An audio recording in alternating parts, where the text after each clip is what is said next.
Saya minta kepada seluruh masyarakat di seluruh tanah air agar semuanya tetap tenang, tapi juga waspada dan menjaga persatuan.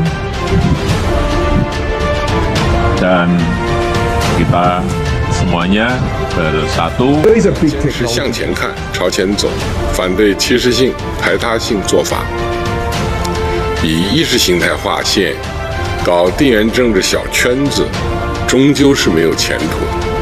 亚太地区不能也不应该回到冷战时期的对立和割裂状态。为印太战略是打着自由开放的旗号，拉帮结伙搞小圈子，绑架裹挟地区国家，针对特定的国家渲染冲突对抗，打压遏制围堵别人。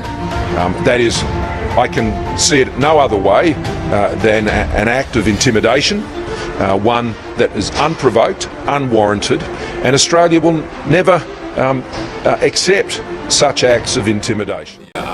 China janjikan kiamat ke Australia, Tiongkok siap serangan besar.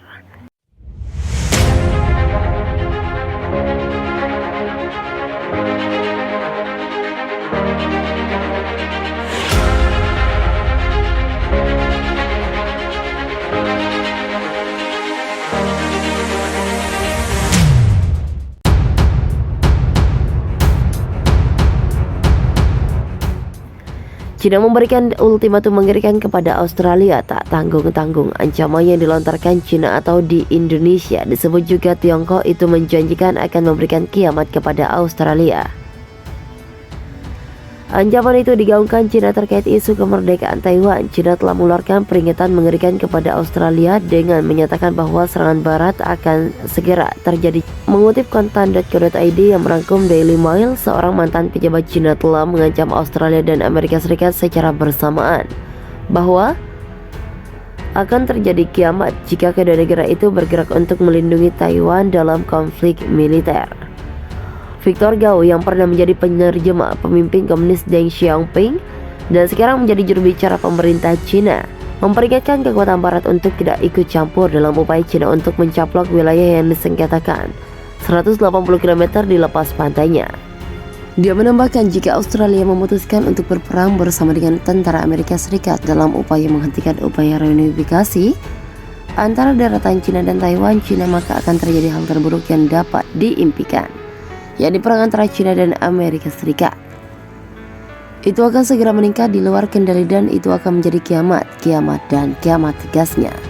Selain itu, Daily Mail juga memberitakan dalam pernyataan keras yang diterbitkan di tabloid China The Global Times, pemimpin redaksi Hu Xijin berterus terang dalam analisisnya tentang janji Australia untuk datang membantu Taiwan jika pasukan sekutu Amerika Serikat terlibat dalam konflik.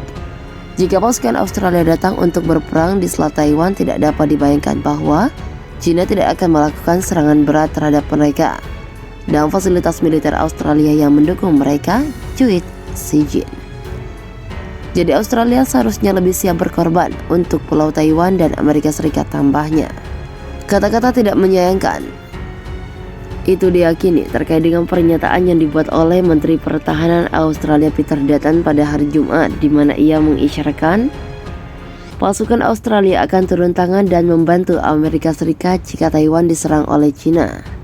Di mata Dutton, langkah itu akan menempatkan Australia dalam posisi kekuatan global. China sangat jelas tentang niat mereka untuk pergi ke Taiwan dan kita perlu memastikan bahwa ada tingkat kesiapsiagaan yang tinggi, rasa pencegahan yang lebih besar dengan kemampuan kita, dan saya pikir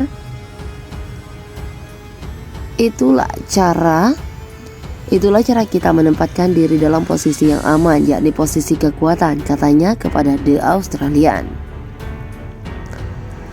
Profesor Peter Dutton, Ketua Studi Pertahanan dan Direktur Institut Pertahanan dan Keamanan UWA, mengatakan kepada Daily Mail Australia pada bulan Oktober bahwa perang merupakan kemungkinan nyata di kawasan itu dalam 5 atau 6 tahun.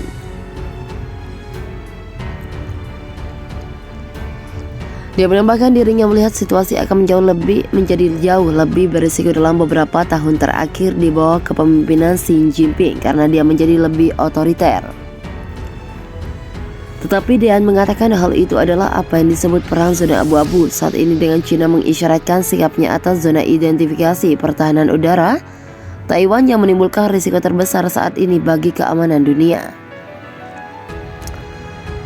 Partai Komunis Cina telah mengklaim Taiwan sejak didirikan sebagai Republik Cina oleh Kuomintang, nasionalis di bawah Chiang Kai-shek pada tahun 1949 setelah mereka meninggalkan daratan Cina selama Perang Saudara.